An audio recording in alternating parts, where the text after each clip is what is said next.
ब्रह्म कुमारी संस्था को और यहाँ पर तमाम जो लोग हैं उनको कैसे धन्यवाद कह सकूँ, क्योंकि ये वो मदद थी जो कभी कोई बेटी अपने सपने में नहीं सोच सकती थी। मैं अपनी टिकट शायद पहले कभी ना बुक कराती, मैं उदयपुर आने का सोच भी नहीं रही थी, और बाबा ने इस तरीके से अपने पिता की सेवा में मुझे बुलाया, ये मैं आज तक समझ नहीं पाई हूँ।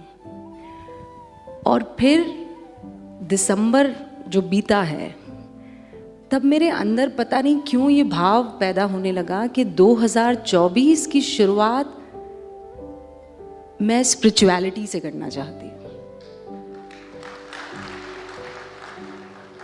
जब दुनिया अलग अलग इलाकों में घूम रही होगी, तस्वीरें खिंचवा रही होगी, तब मेरा दिल ये चाह रहा था कि मैं अपने आप को पहचानूं, मैं खुद से मिलूं, और ब्रह्म कुमारी से बेहतर वो जगह क्या हो सकती थी। तो मैं अपने बच्चों को भी लाई हूँ, अपने पिता को भी लाई हूँ, अपनी बहन को भी लेकर आई हूँ। और एक सच्ची बात बताती हूँ दीदी, मुझे नहीं पता था कि यहाँ एक जहाँ बसता है। तो जब मैं यहाँ आई तो कोमल भाई साहब हैं जो मुझे बाहर लेने के लिए आए। तो जब गाड़ी हमारी अंदर एंटर हुई तो हमें समझ ही नहीं आया कि हम कहाँ आ गए। और मेरे बेटे ने मुझसे कहा, मम्मा यहाँ तो सब एंजल्स हैं, क्योंकि सब सफ़ेद कपड़े में थे। ये देखिए, मैं सफ़ेद में नहीं हूँ, और हमारे परिवार को छोड़कर बाकी सब सफ़ेद में नज़र आ रहे थे। तो उनको ऐसा लगा जैसे छोटे बच्चे डिज्नीलैंड में जाते हैं, वैसे वो किसी जन्नत में आ गए हैं। हर एक चेहरे पर वो 2 इंच मुस्कान है, माथे पर शिकन नहीं है। मैं जितनी बार ऐसे करती हूँ मेरी 4 लकीरें पड़ जाती हैं दीदी, लेकिन यहाँ पर मुझे लकीरें ढूंढने पर नहीं मिल रही हैं। तो आज वो शुरुआत हो चुकी है, और मैं बहुत दिल से और शिद्दत से बाबा का ध्यान रखते हुए, सुप्रीम पावर का ध्यान रखते हुए, हमारे यहाँ कहते हैं खुदा का ध्यान रखते हुए, और मैं ये जानती हूँ कि ब्रह्म कुमारी में न पंथ की बात होती है, न धर्म की बात होती है, न मज़हब की बात होती है, यहाँ आत्मा की बात होती है। तो आज ज़रूर मेरा लिबास अलग है, लेकिन बहुत जल्द मुझे मालूम है कि उस पथ पर मैं चल निकलूँगी। दीदी, शुरुआत आज से हुई है। बहुत अच्छे। तो आप लोगों का साथ और आप लोगों की दुआएं रही, तो ऐसे ही यहाँ बैठकर अपने आप को पहचानूंगी, और ऊपर वाले से कनेक्ट करने की जो वो पहली सीढ़ी है वो चढ़ जाऊंगी। आप सभी का बहुत बहुत शुक्रिया मुझे सुनने के लिए। এতিয়া আহোঁ আমি ব্ৰহ্মাকুমাৰীৰ সংস্কৃতিলৈ। ব্ৰহ্মাকুমাৰীৰ যি সংস্কৃতি, এই সংস্কৃতি অপসংস্কৃতি নেকি? এই সংস্কৃতি সনাতন ধৰ্ম বিৰোধ নেকি? এই বিষয়ে আমাক অৱগত কৰাব শংকৰাচাৰ্য ওংকাৰানন্দ সৰস্বতীজী মহাৰাজে। আহকচোন তেখেতৰ মুখেৰে ব্ৰহ্মাকুমাৰীৰ সংস্কৃতিৰ বিষয়ে আমি অৱগত হওঁ। अनुभव तो जीवन भर मुझे यहाँ से मिलता रहेगा। यहाँ कुछ भी ऐसा नहीं है जो भी छोड़ने लायक हो, चाहे वो किसी का व्यवहार हो, चाहे किसी के द्वारा दिया ज्ञान हो, चाहे किसी के द्वारा दिया प्रेम हो, चाहे किसी के द्वारा दी हुई सात्विकता हो।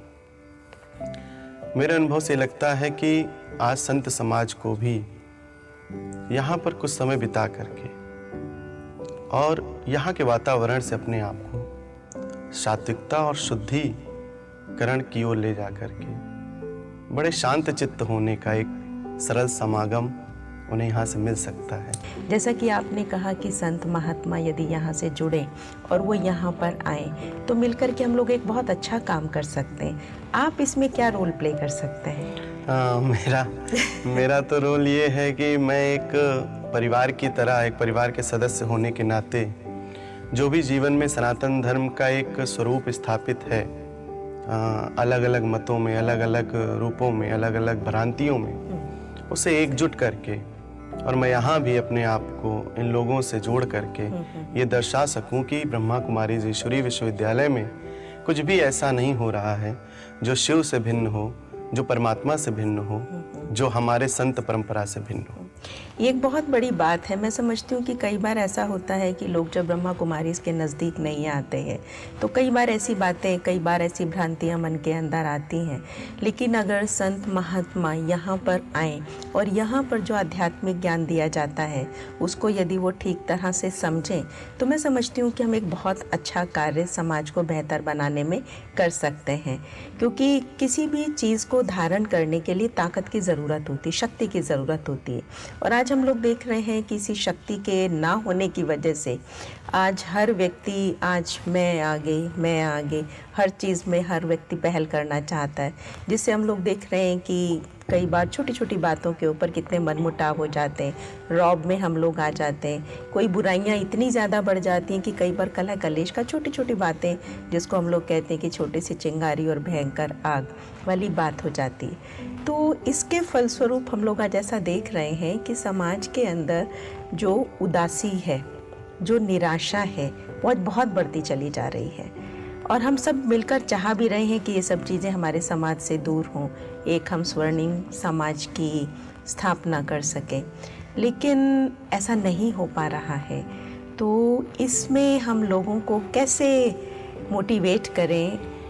लोग थोड़ा सा इसको अपने अनुभव में ला नहीं पाते। यहाँ आकर के भी कई लोग जैसे कहते नहीं, गंगा के किनारे जा करके भी लोग प्यासे रह जाते हैं, क्योंकि लोग अपने को बदलना नहीं चाहते ना। यहाँ पर हम लोग यही सिखाते हैं कि self transformation leads to world transformation. आज हर कोई दूसरे की तरफ उंगली करना चाहता है, अपनी तरफ तो गलती को कोई मानना ही नहीं चाहता है। यही तो समाज के अंदर सबसे बड़ी प्रॉब्लम है जी।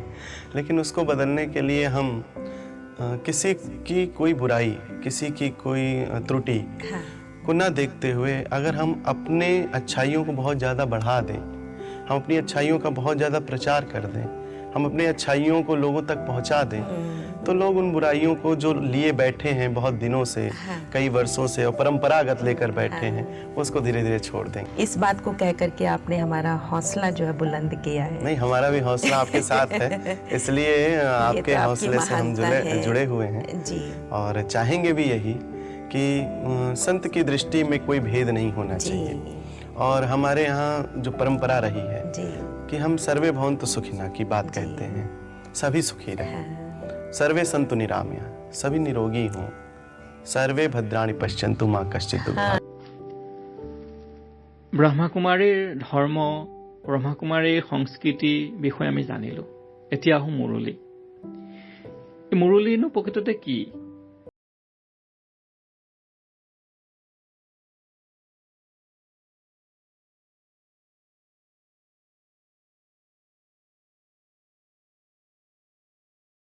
তেখেতে মুখেৰে শুনো মুৰলীৰ বিষয়ে। हूँ कि जीवन परमात्मा का है और आप सब की तरह अगर विश्व का हर व्यक्ति परमात्मा के लिए अपने जीवन को लगा दे तो उसकी सार्थकता आप लोगों से समझी जा सकती है और आप में देखी जा सकती है। दादी जी का आशीर्वाद आप सब लोगों के जीवन को सौभाग्यपूर्ण और आनंदपूर्ण बनाता रहे। बाबा की जो कृपा नित्य मुरली की एक स्वरूप में आप सबको मिलती है, मैं हमेशा सोचता था कि मुरली क्या होती है, उसमें क्या कहा जाता है, किस बात को बाबा ने अपने ज्ञान के माध्यम से लोगों को बांटा है। तो कभी ये विचार नहीं था कि उसमें परमात्मा से जुड़ने का आधार बाबा की कृपा से नित्य रोज आपको दिया जाता है। और ये सत्य है, इस मुरली के वो गुण हैं जिसकी धुन जिस कान में भी पड़ जाए वो स्वतः ही मुक्त हो जाएगा। मेरे गुरु जी की भजन की मैं 2 पंक्ति दादी आप लोगों के मध्य में रखना चाहूंगा। गुरु जी का एक भजन है, 4 पंक्तियां होती हैं, लेकिन मैं आखिरी पंक्ति और उससे पूर्व की एक पंक्ति आप सबको सुनाता हूं। तीनों महल भया परकास, तीनों महल भया परकास, मैं तो पहुंची प्रीतम पास। प्रीतम का आज ज्ञान मिला ना। आवाज भाई धीमी क्यों कर दी है? अच्छा नहीं लगा क्या? तीनों महल भया परकास, मैं तो पहुंची प्रीतम पास। मिट गई मई के आनी जानी, कोई जाने ना जाने, मेरे प्रेम की कहानी कोई जाने ना जाने।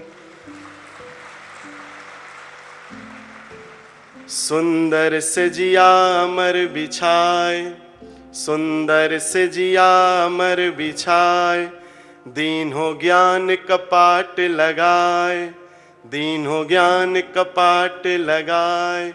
हो रहते जैसे राजा रानी, कोई जाने ना जाने, रहते जैसे राजा रानी, कोई जाने ना जाने, मेरे प्रेम की कहानी कोई जाने ना जाने, तेरे प्रेम की कहानी कोई जाने ना जाने। माधव पकड़ लियो मेरो हाथ, माधव पकड़ लियो मेरो हाथ, बाबा पकड़ लियो मेरो हाथ, बाबा पकड़ लियो मेरो हाथ। मैं तो रहती उनके साथ, मैं तो रहती उनके पास, मैं तो रहती उनके साथ, मैं तो रहती उनके पास। मिट गई मई के आनी जानी, कोई जाने ना जाने, हो मिट गई मई के आनी जानी, कोई जाने ना जाने, मेरे प्रेम की कहानी कोई जाने ना जाने, तेरे प्रेम की कहानी कोई जाने ना जाने।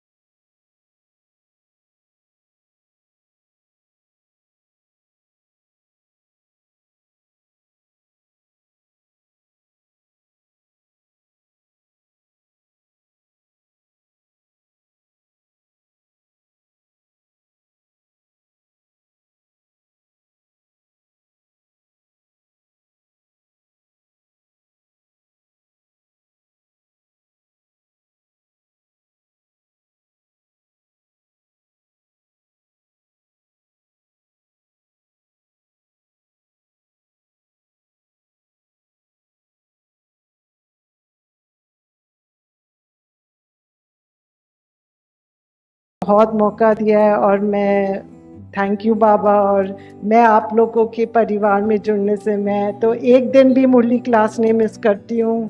जहाँ वर्ल्ड में मैं बहुत ट्रैवलिंग होता है, युगल बहुत बाहर रहते हैं, मुरली क्लास और अमृत वेला नहीं मिस करती हूँ कहीं भी हूँ, क्योंकि इसका अनुभव है मुझे, इसकी इम्पोर्टेंस है मुझे। चाहे किसी भी जोन में हो, किसी भी शहर में हो, उसी टाइम हम सुबह उठकर अमृत वेला करना, तो जब तक ये आप खुद के लाइफ में अनुभव नहीं करोगे तब इसका वैल्यू नहीं पता लगेगा। और जब अनुभवी होंगे, जैसे बाबा ने कहा, तो ये आपकी ज़िंदगी से कभी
और जब मैं बाबा से मिला तो मैं उनका आंखों में जब वो जो रोशनी, वो मेरे को ऐसा भगवान दिख गया।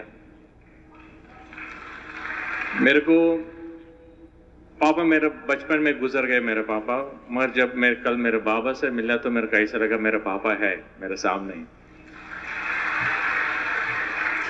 ऐसा एहसास मेरे को मेरी जिंदगी में कभी नहीं हुआ। जब अभी मैं यहाँ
जो परम पिता परमात्मा शिव का जहाँ प्रादुर्भाव हुआ, जो उनका दर्शन हुआ, आज रात्रि की मैं घटना बता रहा हूँ। सोते सोते ये लग रहा था कि 24 घंटा जहाँ नित्य भगवान शिव का अखंड कीर्तन चलता रहता है, और यहाँ के दृश्य को देख करके ये पूर्ण ज्ञात होता है कि अगर भगवान है, अगर मेरे शिव हैं, तो यहाँ पर विराजमान है। क्योंकि बहुत जगह गया, ऐसी कोई जगह नहीं है भारत में जहां नहीं गया, लेकिन जो शांति, जो अनुभव, जो दृश्य मैंने यहाँ देखा है वो आज तक कहीं देखा नहीं है। यहाँ की दिशा को देख करके मन इतना गदगद हो गया, मन कर्म वचन इंद्रियों से आज वैराग हो गया कि संसार बिल्कुल नाशमान है। परमात्मा को याद बढ़कर कोई पुण्य नहीं है और भूल जाने से बड़ा कोई पाप नहीं है। आज का जो दृश्य मैं देख रहा हूं, कल भी मैंने देखा था, और यहाँ के दृश्य को देख करके मेरे पास कोई शब्द नहीं है जो मैं कह सकूं। और यहाँ की दीदी माँ तो इतना सुंदर बोलती हैं, इतना सुंदर बोलती हैं, और ब्रजमोहन भाई जी मेरे इतना अच्छा बोलते हैं, दिव्य बोलते हैं कि मन बिल्कुल गदगद हो जाता है। अब नोएडा जाने की भी इच्छा नहीं कर रही है, लेकिन इतना बड़ा धाम है, जाना है, समस्याएं हैं, और मैं ये ज्ञात हो गया कि भगवान शिव यहाँ साक्षात विराजमान है। ऐसी कोई जगह नहीं है। भगवान ने कहा है कि तेरे चेहरे पे पर्दा पड़ा है, उनके चेहरे पे पर्दा नहीं है, सामने तेरे भगवान विराजे देख सकता नहीं है। क्योंकि तुम्हारा देवत्व सोया हुआ है, और जिस दिन देवत्व जागृत हो जाएगा, मैं सत्य कहता हूं, शिव बाबा के दर्शन करने में तुमको देर नहीं होगी। परमात्मा कोई गुण का पुआ नहीं, परमात्मा कोई सहज नहीं जो सहजता से मिल जाए। भगवान को पाना है तो मन, कर्म, वचन, बुद्धि, इंद्रियों इनको पवित्र रखना पड़ेगा। भगवान ने कहा है निर्मल मन जन सुई मोए पावा, ओ मोए कपट छल छिद्र न भावा। मैं दम्भ से पकड़ से दूर हूं। जय श्री राम। ओम शांति। ओम शांति। संगच्छद्वं संवद्वद्वं संवो मनांसि जानतां, देवा भागम यथा पूर्वे संजानाना उपासते। इस वैदिक उपदेश और आदेश को न केवल जन जन में पहुंचा रहे हैं अपितु चरितार्थ कर रहे हैं। ब्रह्म कुमारी का जो कार्य हो रहा है ये अपने आप में अनूठा कार्य है। ऐसा कार्य ना आज तक सुना है ना देखा है। जो वास्तविकता जहां पर देखने को मिल रही है माउंट आबू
तो भोजन बनाते समय हम कुछ गुनगुनाते रहें, ईश्वर का स्मरण करते रहें तो भोजन हमारा अमृत बन जाएगा। क्रोध से बना भोजन जहर की समान हो जाता है। उस सूत्र को लेकर मैं अपने आश्रम में आदिवासी वनवासी बच्चों को रखता हूँ और पहली दूसरी क्लास से 12वीं तक पढ़ाता हूँ और ये सूत्र उनको दिया। वो बच्चे भी भोजन जब बनाते हैं तो भजन करते हैं, गुनगुनाते हैं। इस संस्था की सबसे बड़ी महत्वपूर्ण बात जो मुझे सबसे प्रिय और अच्छी लगी है कि आज पूरे भारत में कहीं ना कहीं अनेक संगठन एक ही बात कर रहा है कि हमारे भाई बंधु दूर होते चले जा रहे हैं। अब इस बात की शोरगुल कुछ ज़्यादा मची है, पर ये ब्रह्म कुमारी संस्थान ने तो बहुत पहले से ही समरसता के भाव को जगाकर और सभी को एक साथ रखकर, यहाँ कोई पंक्ति में कोई छोटा नहीं, कोई बड़ा नहीं, कोई नीच नहीं, कोई ऊंच नहीं, सब समानता और समभाव समरसता के भाव से इन्होंने अपना कार्य किया और सब लोगों को जोड़ा। इस संस्था का सबसे बड़ा जो उद्देश्य और सबसे बड़ी उपलब्धि है। इसी कारण से आज 140 देशों में संस्था ने अपनी शाखाओं को फैलाया है और इस संस्था में हमारी ब्रह्म कुमारी बहन भाइयों ने अपने जीवन को मानव सेवा के कार्य के लिए पूर्ण रूप से समर्पित किया। मैं उनको बहुत कोटि सा धन्यवाद देता हूँ, साधुवाद देता हूँ और अपना सौभाग्यशाली समझता हूँ कि इस अवसर पर मुझे आने का और कुछ कहने का अवसर मिला। ओम शांति। और यहाँ का जो अनुभव है वो साक्षात परमात्मा से मिलन का अनुभव है। कल मैं रात्रि वेला में बाबा के घर में प्रवेश किया, वहां अंदर बैठकर मैंने ध्यान लगाया और ध्यान लगाते ही बाबा का होने का अनुभव मुझे हुआ, शिव बाबा का अनुभव मुझे हुआ और बहुत आनंद की प्राप्ति हुई। वैसे तो पूरा वातावरण ही आनंदमय है, लेकिन मैंने जब वहां ध्यान लगाया तो मुझे बाबा के होने का अनुभव हुआ, बड़ा सुख प्राप्त हुआ। और मैं सबसे यही निवेदन करता हूं कि हम अपने बच्चों को पुरस्कार की जगह संस्कार दें। सबसे बड़ी कमी कहां आ रही है कि हम अपनी संतान को संस्कार नहीं दे पा रहे। प्रातःकालीन होते ही सुबह ब्रह्म मुहूर्त में हम अपने बच्चों को कभी नहीं उठाते।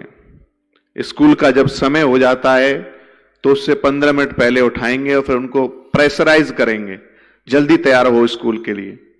भगवान की पूजा, ध्यान, ये सब हम उनको नहीं सिखाते। तो मेरा निवेदन केवल इतना ही है कि अपने जो हमारी संतान उत्पत्तियां हो रही हैं, उन संतानों को संस्कार दें। और सभी से निवेदन है कि सब ब्रह्म मुहूर्त में जागकर बाबा का ध्यान करें और अपनी आत्मा का चिंतन करें और अपने अंदर जो बुराइयां हैं उन सब को मिटाकर प्रेम की ज्योति जगाएं। क्योंकि जब प्रेम की ज्योति हम जगाएंगे तो पूरे संसार में वो फैल जाएगी, एक दीपक से दूसरा दीपक। ज्योत से ज्योत जगाते चलो, प्रेम की गंगा बहाते चलो। से ये देखा, यहां आकर के अनुभव कर रहा हूं कि जो मेडिटेशन की प्रक्रिया है यहां, वो मुझे बहुत अच्छी लगी। कोई कहता है नाभि चक्र में ध्यान लगाओ, कोई कहता है वक्ष स्थल पर ध्यान लगाओ। और यहां क्या सिखाया जाता है कि जहां हम बिंदी लगाते हैं वहां ध्यान करो, उस ज्योति बिंदु को। तो मैं 3 दिन से यह चिंतन कर रहा था कि ये यहां पर ही ध्यान की क्यों बात करते हैं, अन्य जगहों पर ध्यान की बात क्यों नहीं करते। तो मेरी समझ में आया क्योंकि परम पिता परमात्मा के अगर ज्योति बिंदु का दर्शन आप कर सकते तो यहीं चक्र में ही कर सकते। इसलिए वेदांत के ऋषि ने कहा, गुहाम प्रविष्टो आत्मनो तद्दर्शनात्। गुहाम प्रविष्टो आत्मनो तद, गुहा रूपी हृदय में 2 आत्माएं प्रविष्ट है। आत्मनव शब्द यहां संस्कृत का 2 भाषा, द्वितीय का दूसरा वचन है। तो गुहाम प्रविष्टो आत्मनव तद्दर्शन, इस हृदय रूपी गुफा में अर्थात मस्तिष्क में उस ज्योति बिंदु का आपका दर्शन साक्षात्कार हो सकता है। और क्यों हो सकता है?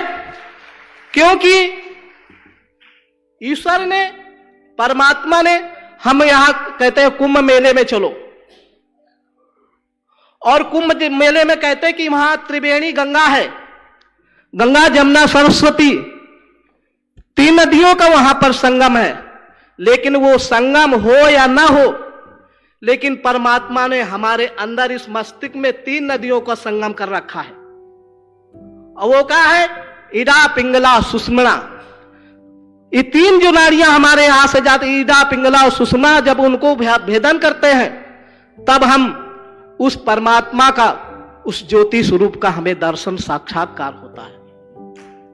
इसलिए ऋषियों ने कहा कि अन्नमय कोश, तुम अगर उस परमात्मा को जानना चाहते हो तो पहले तुम अन्नमय कोश को समझना पड़ेगा, फिर प्राणमय कोश को आपको समझना पड़ेगा, फिर मनोमय कोश को समझना पड़ेगा, और फिर विज्ञान में जब कोश को आप समझ जाएंगे तो विज्ञान कहते हैं एक वैज्ञानिक ये खोज जो बड़े बड़े विज्ञान और ये परमात्मा की भक्ति जब विज्ञानमय कोष में पहुंच जाएंगे तो आपके अंदर अनेक प्रकार की खोज उत्पन्न होने लगेंगे, अनेक प्रकार की तरंगें उत्पन्न होने लगेंगे। और जब तरंगें वो ज्ञान उत्पन्न होने लगेगा तो दुनिया की कोई ऐसी शक्ति नहीं है कि तुम्हारे अंदर सब पीछे लग जाएंगे। और तुम फिर क्या, जब पीछे लगे जाएंगे तो संसार को पतित से पावन बना सकते हैं। पतित से पावन जब ही बना सकते हैं जब आपके अंदर कोई शक्ति, फिर अंत में का आनंदमय कोष, जब आनंदमय कोष को आप भेदन कर लेंगे तो उस परमात्मा को साक्षात दर्शन ज्योति स्वरूप में हो गए।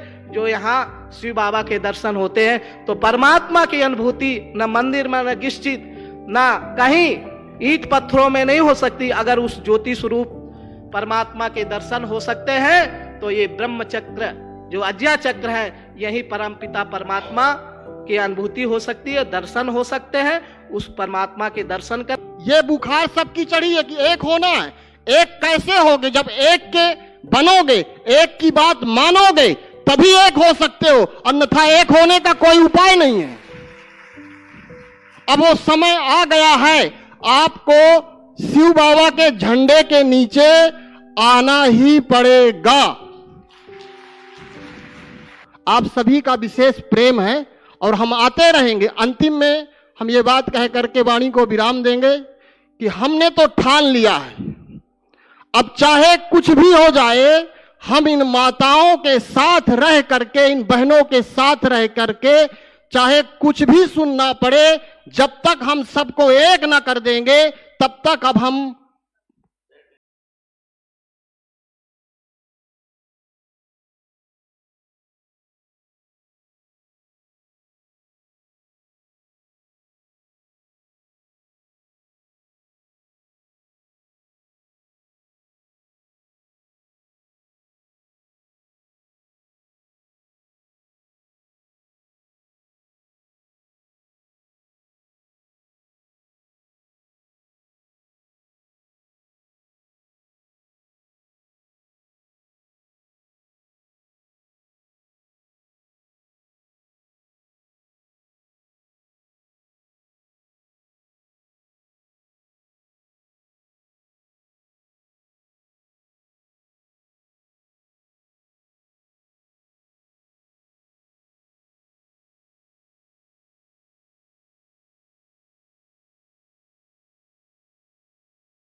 है तो मां भारती है।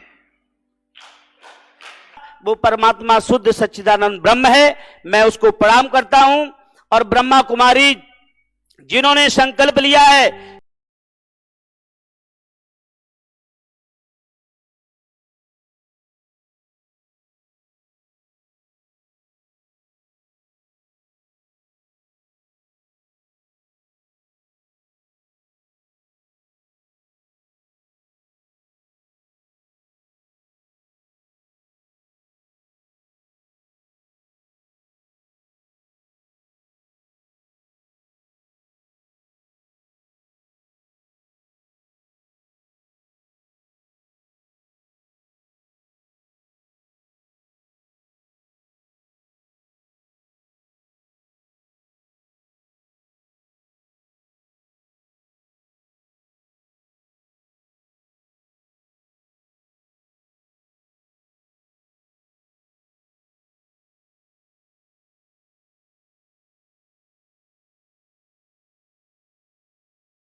लेके ही तो आएगा ना, तभी तो हम आदमी की भाषा समझ सकेंगे।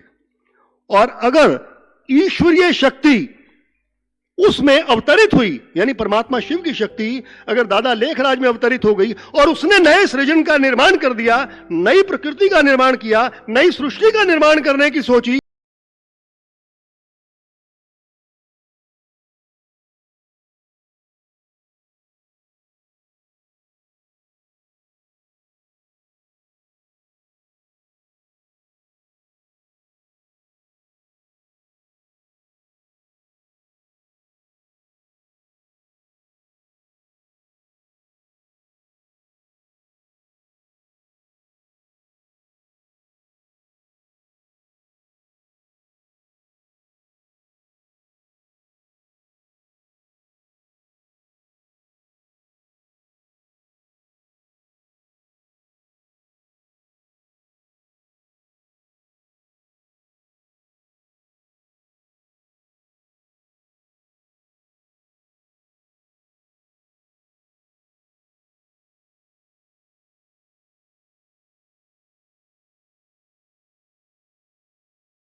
में आके देखो कोई भेदभाव नहीं है ना, तो यहाँ आके हम सीख ले भेदभाव मिटाकर और एक हो जाएं, तब ये दोनों शक्तियां मिलकर भारत को बना सकती हैं, स्वर्ग बना सकती हैं और भारत को विश्व गुरु बना सकती हैं। वरना आपने मेरी बातों को बहुत ध्यान से सुना, मैं आपके भी